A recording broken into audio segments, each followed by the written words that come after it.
Just from spending time, over here, basically. I mean, there wasn't any one particular person that I based it on. Not me. Question. He doesn't even. You hardly say anything. It's a silent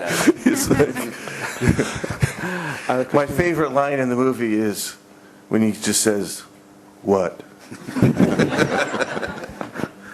75 takes.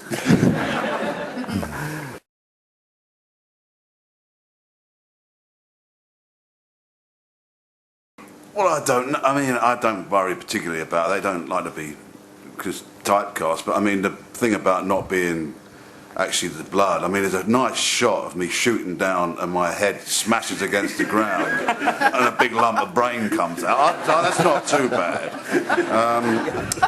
So I didn't feel left out.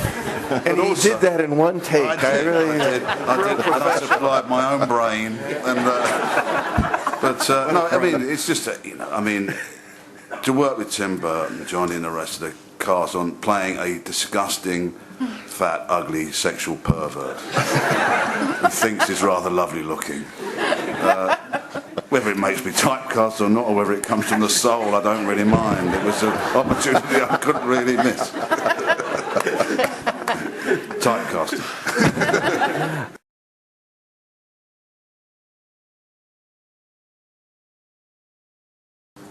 As far as the holster, it seemed the safest area to put the razors.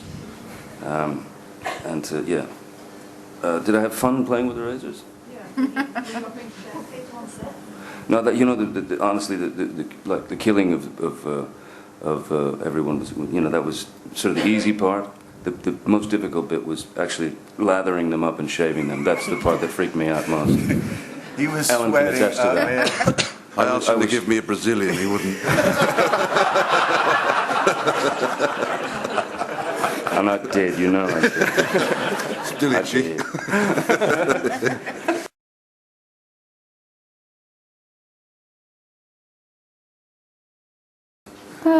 Weirdly not. Maybe it should have been. But, I was pretending.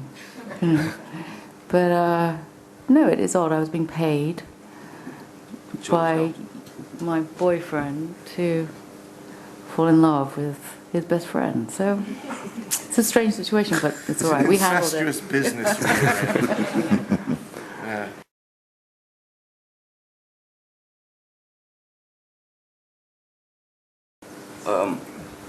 That's funny because initially, early on, when Tim and I talked about Sweeeny, the idea of doing it, that 50% of the job would be done before you ever stepped on the set, as opposed, with the recording of the vocals and stuff, and then you'd go in and lip sync to the things, what we thought. But oddly, it's sort of, and these guys know, as well as I do, you go to the recording studio, you sing your guts out, record the stuff, do it as best you can, then you get on the set. We thought we were going to lip sync, but in fact, the only way to do it is to kind of belt it out once again on the set, which is extremely mortifying because everyone's very, very close, and you just feel like an idiot. Very painful for the crew, but Yeah. You all had email. but no, because you can't just lip sync, because you see the throat, you see the breath. I mean, they all had to,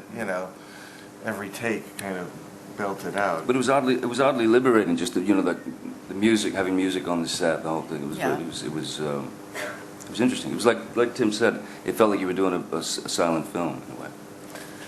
It was very enjoyable for me to see, we had music on the set, and everybody just moved different. I seen them act in a way you never see before, the way just walking across the room or sitting in a chair, picking up a razor, making a pie, whatever. They all did it in a way that was just, you could sense was just different than if there hadn't been music.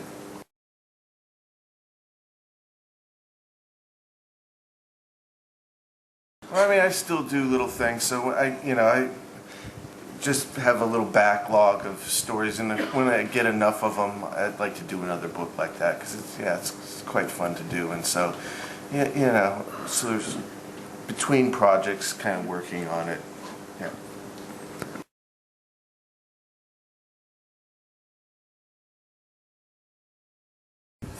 No, I didn't really pursue anything with Doctor Who, but the Fast Show was in my opinion, one of the most brilliant things I've ever seen in any way, television, theater, whatever. It was a brilliant show. So that I,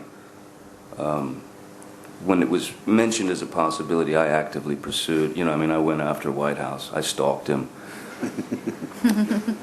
I was sitting outside a tree outside his bedroom window with a funny mask on, and that's how I got the job, basically. No, I didn't do that for Doctor Who. No.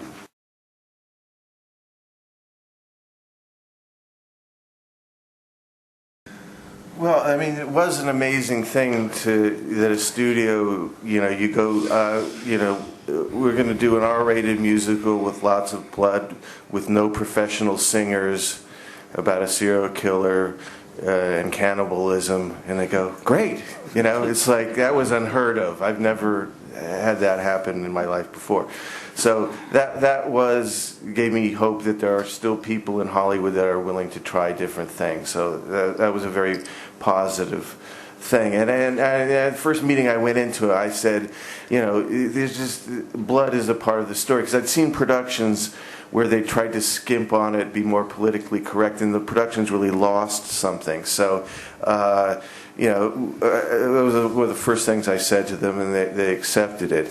And in terms of, the show was like 3 hours long, and we just, we weren't out to film the Broadway show, we were out to make a movie. So we tried to keep the pace like those old melodramas, and because it's such a simple story, you kind of get what the story is, so it felt like the pace needed to be, more what it is. And, Sondheim himself is not a real big fan of movie musicals, so he was really open to kind of, trimming it down and honing it down to a more pacey